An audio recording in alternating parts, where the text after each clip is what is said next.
Qonağım Azərbaycanın keçmiş baş naziri, İctimai Palatanın Təhlükəsizlik Komissiyasının koordinatoru Pənah Hüseyndir. Studiyamıza xoş gəlibsiniz. Xoş gördük. Bugünkü mövzumuz İctimai Palata, Ərəb dünyasındakı inqilablar və onların Azərbaycana təsirindən bağlıdır. İctimai Palata son iclasında mitinglərə hazırlıqla bağlı qərar qəbul edibdir. Ümumiyyətlə, İctimai Palatanın məqsədi nədir, hədəfləri nədən ibarətdir? Yəni, başa düşmək üçün bir müqayisədən başlayım. 80-ci illərin sonunda xalq cəbhəsi nə idisə, bugün İctimai Palata odur. Birisi ki, son parlament seçkilərindən sonra seçkilərdə iştirak eləmiş namizədlərin təşəbbüsü ilə bu seçkilərin saxtalaşdırılmasına etiraz əlaməti olaraq bir kölgə parlamenti yaratmaq, belə bir təsisat təşkil eləmək ideyası ortaya gəldi, güclü surətdə dəstəkləndi. Sonra isə müzakirələrin gedişində bunun həm də Azərbaycanın demokratik qüvvələrinin o cümlədən siyasi müxalifətinin, o cümlədən müxalifətdə olan siyasi partiyaların, real siyasi partiyaların birləşmə modeli ola biləcəyi ortalığa çıxdı və nəhayət hazırda ölkədə indiki iqtidarın son 18 ildə apardığı siyasətin yekunu olaraq çox pseudo-demokratik, avtoritar bir rejim formalaşıb və belə bir şəraitdə siyasi partiyalar vasitəsilə fəaliyyət mühiti aradan qalxıbdır və demokratiya uğrunda bir müxalq hərəkatının, vətəndaş hərəkatının yaradılması meydana gəlibdir. O baxımdan da həm də İctimai Palata həmin demokratiya uğrunda vətəndaş hərəkatının bir təşkilatı kimi fəaliyyət göstərir. Nə qədər üzv var? Burada üzvlük məsələsi fərdidir. Ona görə də səhv eləmirəmsə, hazırda İctimai Palatanın bir palata olaraq, bir kölgə parlamenti olaraq üzvlərinin sayı 21 nəfərdə sonuncu sessiyada üzv qəbul olundu. Təxminən 250 civarındadır. Mən dəqiq rəqəm bilmirəm indi. Amma burada xalq hərəkatı, demokratik hərəkat olmaq baxımından, vətəndaş hərəkatı olmaq baxımından 10 minlərin üzvlüyündən danışmaq olar. Çünki burada məsələn Müsavat Partiyası, Xalq Cəbhəsi Partiyası, Klassik Xalq Cəbhəsi Partiyası, Milli İstiqlal Partiyası, digər başqa partiyalarında əsas rəhbərliyi və fəalları buradadır. Deməli, həmin partiyalar da oradadır. Bundan əlavə ən iri, çox sayılı ictimai təşkilatlar oradadır. Və bu baxımdan son sessiyada, bu adını çəkdiyiniz sessiyada belə bir məsələ qarşıya qoyuldu ki, ən azı 100 minlərin üzv olduğu və milyonların dəstəklədiyi bir təsisata, quruma çevriləcəkdir. Yaxın bir neçə ayda qarşıya qoyulan plan budur. Miting planlarınızla bağlı vəziyyət necədir? Nə fikirləşirsiniz? Nə vaxt olacaqdır? Hazırlıq işləri nə yerdədir? Bilirsiniz ki, bu son dövrdə dünyada baş verən və mənlə gəlir ki, yəni bunu artıq demək mümkündür ki, demokratik inqilabların növbəti bir mərhələsi olan hadisələrdən sonra bizdə də ictimai-siyasi fəallıq kəskin şəkildə artmış oldu. Və bu baxımdan Azərbaycan demokratlaşma tələbləri ilə sosial-iqtisadi islahatların həyata keçirilməsi, siyasi islahatların həyata keçirilməsi tələbləri ilə və konkret olaraq açıq demək lazımdır. Yəni bunu nəyəsə ümumi sözlərlə mallamaya da ehtiyac yoxdur. Azərbaycandakı indiki avtoritar rejimin dəyişdirilməsi tələbləri ilə kütləvi aksiyaların başlanması da gündəmə gəlib. Və əlbəttə ki, yəni, biz çox ciddi bir şəkildə izləyirik və hamı istəyir bu islahatlar yolu ilə, fundamental təbii ki, real siyasi islahatlar vasitəsilə həyata keçirilsin və tələbdə irəli sürülən ilkin tələb olaraq, ən asan yol olaraq bizim tərəfimizdən növbədən kənar yeni parlament seçkilərinin keçirilməsi tələbi gündəmə gəlibdir. Əgər bu istiqamətdə addımlar atılmayacaqsa, digər başqa tərəflər də o cümlədən konkret olaraq indiki rejimin əsas özəyini təşkil edən təsisatlar, o cümlədən Prezident İlham Əliyevin özünün də hakimiyyəti məsələsi gündəmə gətiriləcəkdir. Yəni, burada hər hansı bir gizli bir məsələ də yoxdur. Amma bir daha təkrar edirəm, vəziyyətin dinc yolla, sivil yolla, zərərsiz, böyük sarsıntılarsız inkişaf eləməsi üçün ictimai rəyin, xalqın istəyinin bir çox vasitələrlə, o cümlədən kütləvi aksiylər vasitəsilə ortalığa qoyulması, nümayiş etdirilməsi və bu real siyasi islahatlara nail olunması arzu olunur. Məqsəd bundan ibarətdir. Və bu artıq zaman məsələsidir. Mənlə gəlir ki, bu cəhətdən mart ayda və yaxud sonraki, yəni ən yaxın 1-2 ayda bu istiqamətdə artıq real addımları biz görəcəyik. Amma hökumət də öz işindədir. Yəni islahatlar layihəsinə başlayıbdı. Necə qiymətləndirir? Prinsip etibarilə bizim əsas məqsədimiz də ölkədə islahatların aparılmasıdır. Sözün açığı mən indiki rejim tərəfindən, bu rejim deyəndə bizim iqtidarın bir sıra adamları diksinir. Halbuki yəni bu normal politoloji bir termindir və anlayışdır. Bu, şəxsən mən məsələn bunların hansısa bir ciddi islahatlar apara biləcəyinə, reformaları yəni həyata keçirəcəyinə şəxsi inamım yoxdur. Lakin belə bir şansı da heç kəsin əlindən almaq mümkün deyildir, almaq da olmaz. O baxımdan da bu son dövrdə siz indi islahatlardan danışırsınız. Sözün doğrusu mən çətinlik çəkirəm ki, konkret olaraq nəyə nəzərdə tutursunuz? Söhbət, məsələn, deyək ki, korrupsiya barədə deyək ki, söhbətlər gedir, amma bu yalnız söhbət olaraq qalmaqdadır. Çünki korrupsionerlər vasitəsilə və korrupsiya sisteminin başında duranların vasitəsilə də belə bir islahatın aparılmayacağı da aydındır. Konkret olaraq bizim son sessiyadakı bu istiqamətdə sizin sualınız verdiyinə görə mən bunun konkret hissəsinə toxunmaq istəyirəm. Əsas kimlərdir korrupsionerlər? Bu sistemin başında duranlar. İndi burada siyasi etika sözünü işlətmək də sözün doğrusu o qədər belə bir doğru deyildir. Korrupsiya sisteminin başında kimin durduğu, hansı vəzifəli şəxsin və orqanın durduğu da məlumdur. Amma hər halda yəni konkret olaraq konkret nazirlər və icra hakimiyyəti orqanlarının korrupsiyanın başçıları hesab olunan şəxsləri var.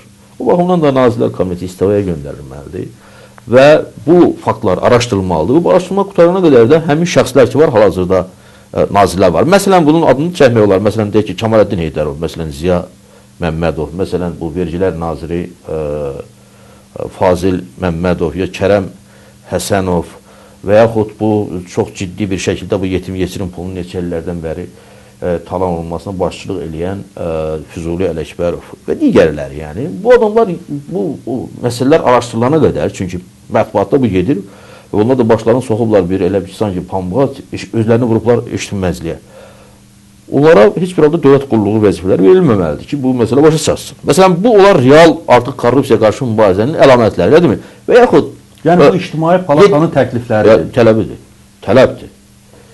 7-8 ildən bəri söhbət gedir. Bu korrupsiya haqqında qanun var. Amma vətəndaşların mal varlığının və gəlirlərinin deklarasiyası məsələsi barədə həmin korrupsiya komitəsi sənəd hazırlanmalıdır. Həmin sənəd qəbul olunmalıdır. Bir sənədin qəbul olunmasına görə faktiki olaraq həmin o korrupsiyaya qarşı mübarizə məsələsi boş, mənasız bir şeyə çevrilib. Yəni 2005-ci ildə prezidentin sənədi var və hökumətə tapşırıq verir. Yəni bu açıq-aydın göstərir ki, əslində vəziyyət nədən ibarətdir. Və nəhayət milyardlarla pul mənimsənilibdir. Yəni bunu heç belə örtbas eləmək olmaz. Zəhmət çəkib həmin pulları da dövlətə və xalqa qayıtma üzərində düşünmək lazımdır. Qayıtmayan da alırlar. Biz görürük bu məsələləri. Bu son hadisələr ki baş verdi, yəqin ki biz siz onlara da toxunacağıq. Bu bir çox məsələlərə aydınlıq gətirdi. Bir, yəni nəyə aydınlıq gətirdi? Qeyri-məhdud hakimiyyətlər ən kövrək, ən zəif hakimiyyətlər olduğu aşkara çıxdı. Yəni o nəhəng görünən, mən bir xatırlayıram, çıxışların birində dedim ki, o piramida kimi görünən yüzdə bir qum təpəsi kimi dağılıb gedəcəkdir. Gözümüzün qabağında dağılıb gedir. İndi Misir modeli və mübarək Azərbaycan üçün həmişə model kimi göstərilirdi. Və dünyada da bilirsiniz, yeganə heykəl simvolikdir, bu da çox belə əlamətdar bir haldır. Hətta Misirdə də olmayan mübarəkin heykəli bizim Azərbaycanda var. Və yaxud Liviya ən qəddar, ən qudurmuş, ən etnomafiya, xarici muzlulara əsaslanan bir ölkə idi. Tanklar, toplar indi yiyəsiz qalıb, təyyarələr hətta. Bundan nəticə çıxartmayınca ancaq xəstə ola bilər. Yəni, bu məsələdən təkrar edirəm. Bu hadisələrdə doğru düzgün nəticələr çıxartmayan, bunun bizə heç bir aidiyyəti yoxdur deyənlər ancaq xəstə ola bilər. Və demək, məsələn, 2008-ci ildəki bu 2 dəfədən artıq prezident seçilməsi məsələsini gündəmə gətirəndə hamı deyirdi ki, bu nəinki yanlış? Çünki əgər belə bir yaxşı şey olsaydı, hətta Ermənistan, hətta Rusiya kimi, yəni bizdən heç də demokratiklik cəhətdən o qədər də böyük ciddi fərqlənmən ölkələrdə bu həyata keçirilərdi. Bunu etdilər. Gec deyil, mənə elə gəlir ki, məsələn, bizim tərəflərimizdən biri budur ki, İlham Əliyev də 2013-cü ildə indi bunu götürülübsə də prezident seçkilərinə getməyəcəyi barədə siyasi bəyanat verməlidir. Yəni bu cür addımlar hər halda real addım olardı, yoxsa və ya dialoq başlanardı. Əli Həsənov çıxıb deyir ki, bəs Göysatan axtarırlar. Ya Mübariz Qurbanlı deyir ki, demək bunlarla, ümumiyyətlə yatla danışıq aparmağa layiq olan bir siyasi qüvvə yoxdur. Beləncə səfey, mənasız, savadsız, siyasi mədəniyyətdən uzaq olan sözlərlə, ideoloqlarla, dırnaq arası professorlarla hara getmək mümkün olur. Hər halda bunu birinci iqtidar düşünməlidir. İctimai palata diyaloqa getməyə hazırdırmı? Kimlə diyaloqa gedə bilər? Ümumiyyətlə, sözün doğrusu, mənim şəxsi mövqeyim bugün İctimai Palatanın əksəriyyəti tərəfindən də olandır ki, bizim tərəfimizdən dialoq təklifi olmayacaqdır. Bu mənasız və absurd bir məsələ kimi meydana çıxır və qeyri-ciddi bir qədər də rəy yaradır.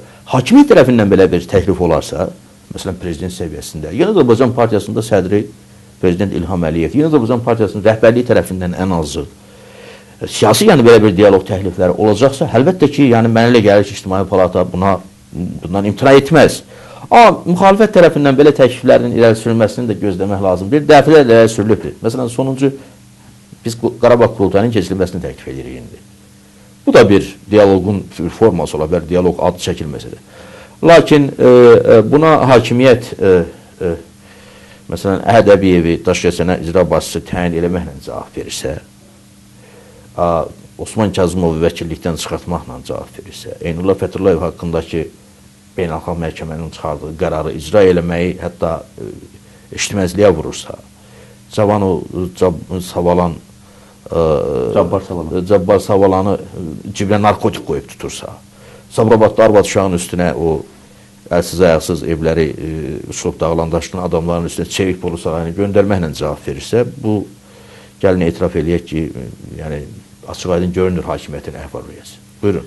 Mitinqi nə vaxta təyin edəcəksiniz? Təxminən nə vaxt planlaşdırılır? Yəni müzakirələr də olur. Nə qədər adam çıxara bilərsiniz? Valla mənim şəxsən, o qədər adam görürüm. Məsələn, mən mart ayının 12-nə birisi səsləndi belə bir təklif İctimai Palatada. İlkin bir mitinq üçün müraciət edilməsinin tərəfdarlarından biri idim. Amma belə göründü ki, konsensus yoxdur və digər tərəfin də argumentləri təbii ki, diqqətə alınmalıdır. Yəni, biz ümumiyyətlə çalışırıq ki, birgə hərəkət eləyək, düşünülmüş hərəkət eləyək, planla hərəkət eləyək.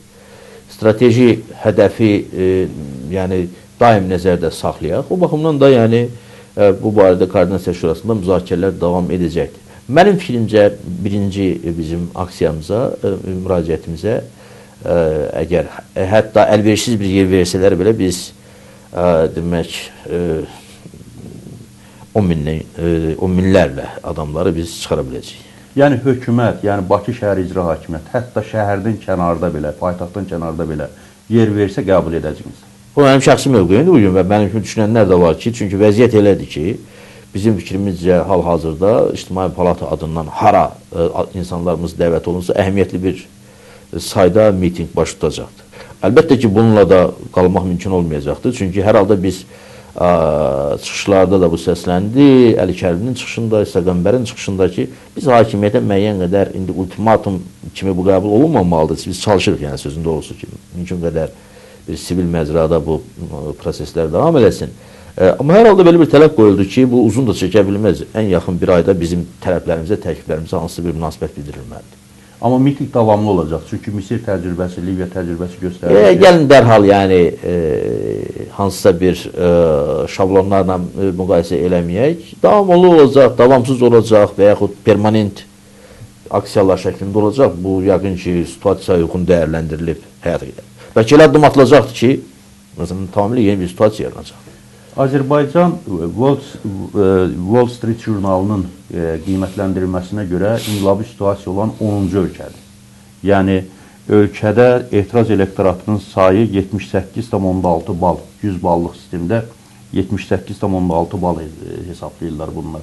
Siz necə hesab edirsiniz? Artıq bir neçə ölkədə, yəni artıq 4-cü ölkədə də mən bildiyimə görə inqilablı situasiyalar geniş yayılıbdır. Azərbaycana hələ 6 var. Bu cür məsələlər əlbəttə ki, bəzən gözlənilməz. Xüsusən inqilablar çox gözlənilməz bir hadisədir. Yəni, onları proqnozlaşdırmaq çox çətindir. Və xalqın necə hərəkət edəcəyini də proqnozlaşdırmaq çox çətin bir məsələdir. Məsələn, müsəlman xalqlarının, İslam ölkələrinin, ərəb ölkələrinin passivliyi haqqındakı bu əfsanə yox olub getdi, eləmi? Heç kəs, bir çox şəxslər gözləmirdi. Deyənlər də vardı. Azərbaycanda da indiki iqtidarın ideoloqları, onların daxildəki və xaricdəki müəyyən ola bilsin ki, tərəfdaşları da bundan çıxış edirlər. Niyə görə mənim fikrimcə Azərbaycan hər halda birinci onluğa düşübdür? Bir, Azərbaycanda sosial ədalətsizlik dəhşətli bir dərəcədədir. Xüsusən bu, demək, qütbləşmə, sosial qütbləşmə bir qrup milyardları mənimsəyir, bir neçə ailə hər şey əlinə alıbdır, 90%-in isə sabahki günə inamı yox dərəcəsindədir. Birinci budur. İkincisi, Bu, məsələn, bizə yaxın bəzi ölkələrin içərisində ən böyük inkişaf korrupsiya təşkilatlanmış, mütəşəkkil cinayətkar dəstə kimi mövcud olan korrupsiya Azərbaycanda mövcuddur. Və nəhayət, gəlin etiraf eləmək lazım. Mən təsadüfən misal gətirmədim o iki müddətə seçkinin məhdudiyyətinin götürülməməsi. Sırf belə yarı feodal tipli və bir pis mənada, yəni şərq tipli avtokratik rejim yaradılması cəhdi də İlham Əliyevin şəxsində burada həyata keçirilməsi istənirdi. O baxımdan da o cür yüksək balın indi onların fikri, yəqin müxtəlif məsələlər nəzərə alınıbdır. Yəqin ki, bununla bağlıdır. Amma nə vaxt olacaqdır, necə olacaqdır, bunu heç şübhəsiz proseslərin gedişində olmaq. Bizim istədiyimiz isə konkret olaraq biz bu məsələlərin mümkün qədər tez olmasını istəyirik, islahatlar yolu olması ilə istəyirik və mən şəxsən belə hesab edirəm ki, hakimiyyət özü dəyişməsə, bunun dəyişməsində təəssüf ki, ümid çox azdır və getdikcə azalır, onu dəyişdirəcəklər. Studiyamıza gəldiyinizə görə çox sağ olun, təşəkkür edirəm. Bugünkü qonağım Azərbaycanın keçmiş baş naziri İctimai Palatanın Təhlükəsizlik Komissiyasının koordinatoru Pənah Hüseynidir. Sağ olun. Təşəkkür edirəm.